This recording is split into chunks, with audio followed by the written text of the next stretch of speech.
7,000 लोकांनी आपली अपेक्षा व्यक्त केलेली आहे।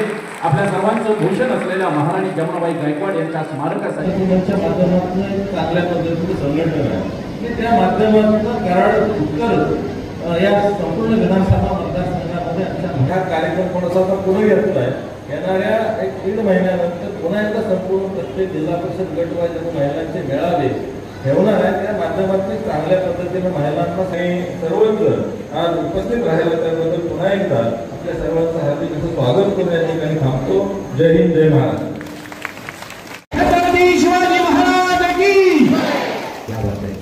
देवाभाऊंना सुद्धा आपण काहीतरी परत द्यायचं, तेही साहेब मी या गावचा जावई आहे, त्यामुळं मी अतिशय थोडक्यात सांगितलंय आपल्याला। आणि ह्या आमच्या महिलांच्या कौतुक सोहळ्यासाठी आपण आलेला आहात। पाऊस 19 तारखेला येणार नाही आणि ते पावसाने मोदीजींसाठी आलाय ना, आम्ही त्याला मतदान करणारच। ही भावना आमच्या सगळ्या माता भगिनींची मनपूर्वक स्वागत करते। आमचं जे रहमतपूर आहे हे छोटेखानी गाव आहे, इतकी जुनी नगरपालिका आपली इथं आहे। या रहमतपुरामध्ये गेली 30 वर्षापासून त्यावेळेला माझी बहीण, प्रत्येक बहीण मनातून फुलून उठली। तर मग आपण काही निवडून देणार लागतो की नाही? बिचाऱ्या खूप साध्या म्हणजे नाही, पण जे देवाभाऊ समाजासाठी काम करतायत। आपण मगाशी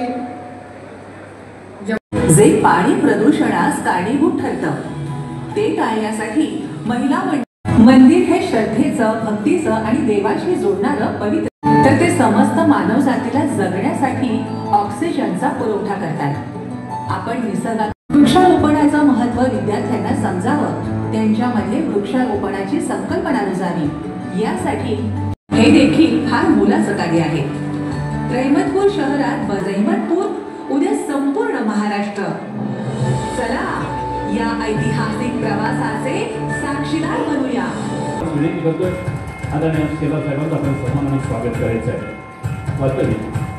आणि माझी खूप इच्छा आहे की हा एक पायलट प्रोजेक्ट म्हणून लोकांनी उचलावा, कारण ह्याच्यामध्ये संघटन शक्तीचं बळ आहे।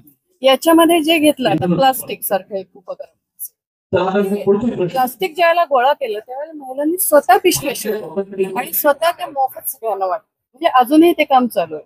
स्टँडवर चोऱ्या माऱ्या इतक्या असतात आणि शिक्षण संस्था असतात, तिथे देखील प्रत्येक महिला आमच्यात जातात, ग्रुप्सनी जातात आणि सगळ्या ओळीने स्टँडवरची माणसं लाईन मध्ये होतात।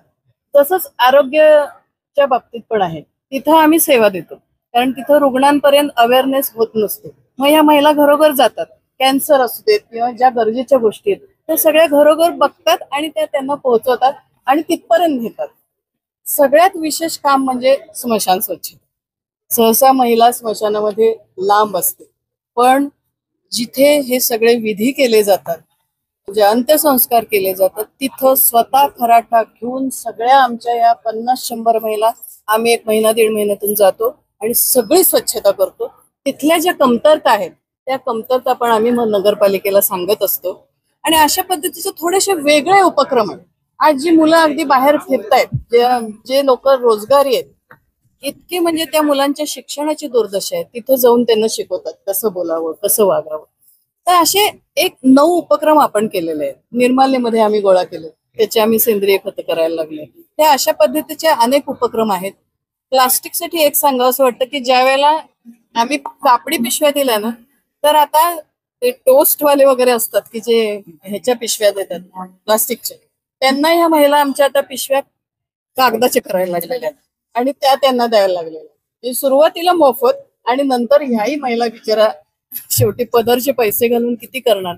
कदाचित यामधून काही व्यवसाय पण हळूहळू निर्माण होतील असं मला वाटतं आणि जर सगळ्यांनी साथ दिली तर अशा महिला जागोजागी तयार होतील आणि पक्ष कुठलाही असो, मी आज भाजपची आहे, पण पक्ष कुठलाही असो, प्रचंड संघटना शक्तीची ताकद माझ्या महिलांमध्ये, याचा मला सतत अभिमान वाटतो।